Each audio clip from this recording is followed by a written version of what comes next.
Welcome to Titan HST's Business Continuity Today, hosted by Todd DeVoe, where planning meets reality.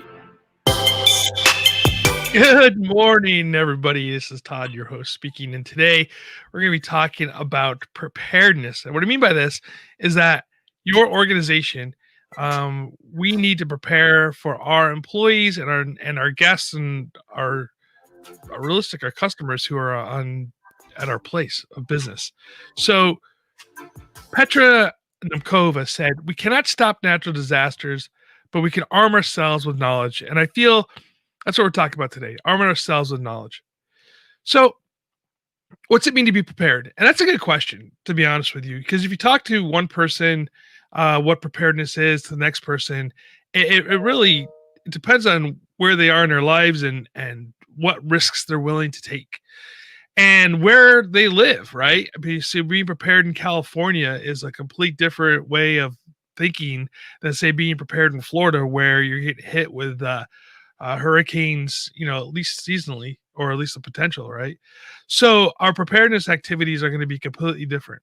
So for instance, say in Florida, you're definitely, as a business, you should have your plywood ready to go to board up your windows, where in California, that really wouldn't be something that we'd have to think about. So, but evacuation from, say, evacuating your building, say, from earthquakes or for fires, might be something that's more on the top of the mind of somebody in California. So preparedness depends on where you are. So there's currently no required laws or recommendations, if you will. There's recommendations. There's no requirement for businesses to have preparedness equipment to be made available to their employees, clients, or visitors. And I'm not saying that there should be, and I'm realistically, I would like to see businesses step up and do more for their employees specifically than have regulation come down from the government to make this happen. So that being said, I think that as businesses and as business continuity and emergency management managers for businesses, we need to start telling and thinking to our CEOs, our C-suite, of how can we be ready for that disaster. I go back, and I know I've shared the story before, but with Rick Scolari, I always say his name wrong. Man, I probably killed it. If you guys out there know what it is, please let me know. From in 9/11, who he was really preparing his organization for evacuation from the Twin Towers. And when they got hit, he got everybody out, and he's credited for saving over 2,700 people's lives. So that's preparedness, and that's what, as business continuity and emergency manager professionals in businesses, what we should be thinking about is how are we going to impact the employees that we are in care for, right? That's our job at the end of the day, is being caring for and thinking about our employees and how we can save them.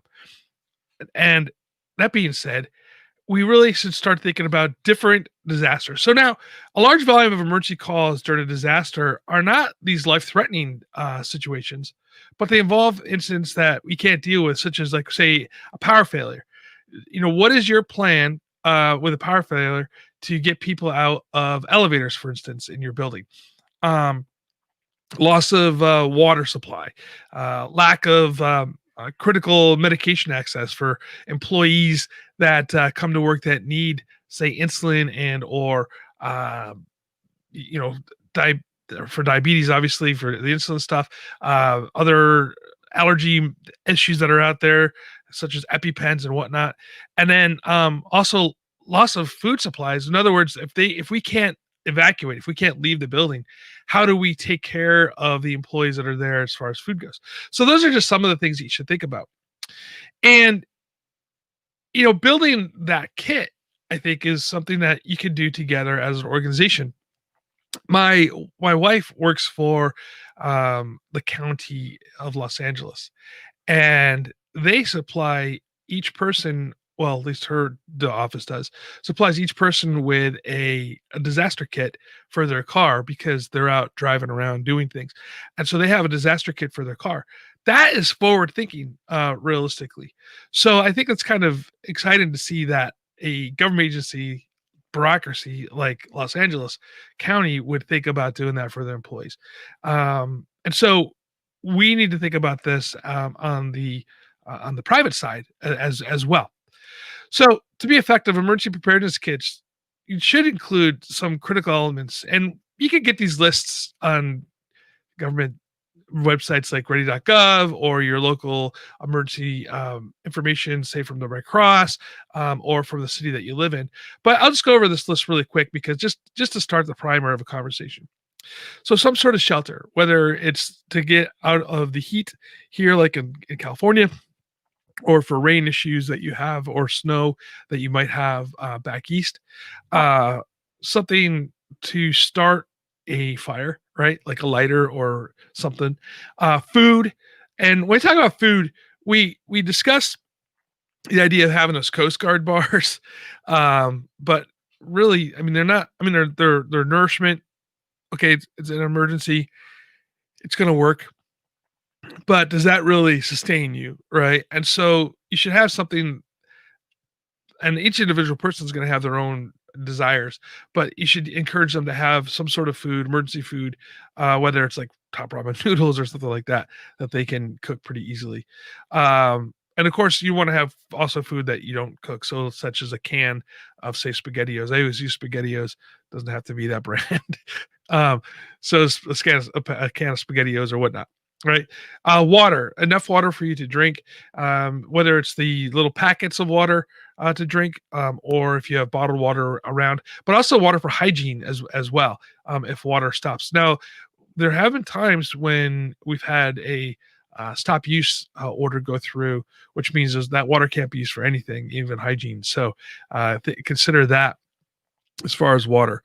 First aid supplies. Now, when I talk about first aid supplies, you can buy those pre-made kits, and some of them are just like, hey, there's a 2,000 piece first aid kit, and then 1,999 of them are band-aids. So you need to understand what you're buying. I have a first aid kit here behind me, and that kit there is well stocked with items that would help you in an emergency in an emergency situation. So understanding, like a kit for right here from Outer Limits Supply, for instance, that is a great opportunity to buy a kit that's together for you, that has been thought through, and that would do you well. So make sure when you're buying your first aid kits that you look at the contents. A flashlight, you could get, flashlights that are really cheapy ones. You can get the squeeze lights that will charge up when you squeeze them. Something like that works just to get out of the building if the power goes out. Make sure that the batteries that you have are rotated out on the flashlights. That's why I think that the squeeze ones are kind of neat, because it gives you enough light to where you can would be able to get out of the building if you lost power. Um, if you have those small battery operated ones, you have to make sure that they're rotating batteries through. So it's another maintenance issue. So just think about that. And then you go into your radios. And again, you should get something that has not only battery operated, but solar and crank radios, so you can get information coming through. Not everybody needs to have one of those, but if you have a few of those per floor, I think is great. And then now you think about it, the battery powered chargers for your mobile phones are now vital, right, for communication.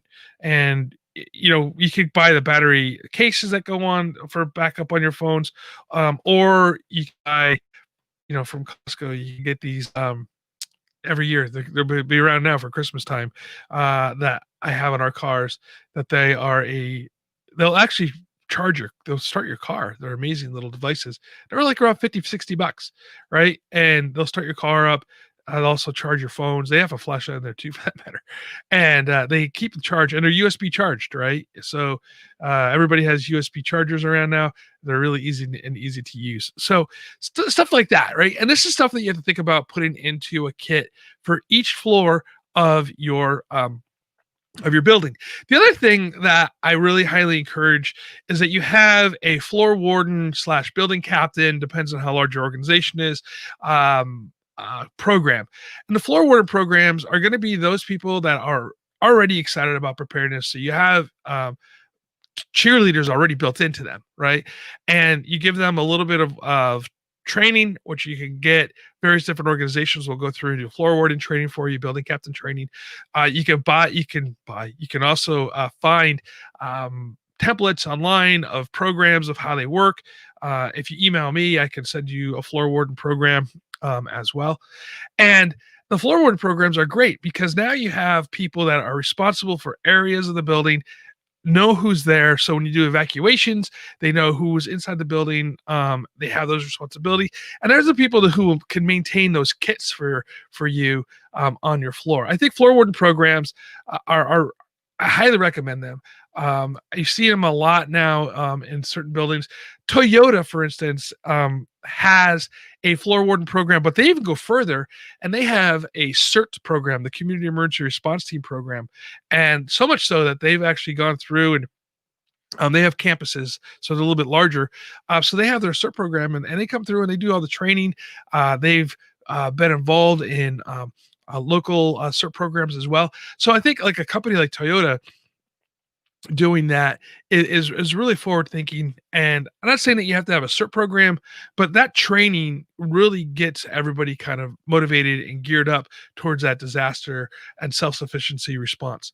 The statistics show that 95% of all rescues that happen after a disaster or happen by the layperson, or your neighbors or the people that you work with. That's simply picking up that the file cabinet that fell over and to get somebody out, right? So that is where it lays, right? So obviously you're not going to have every fire department can't go to every single building during a disaster. So you're going to have to rely upon some lay training.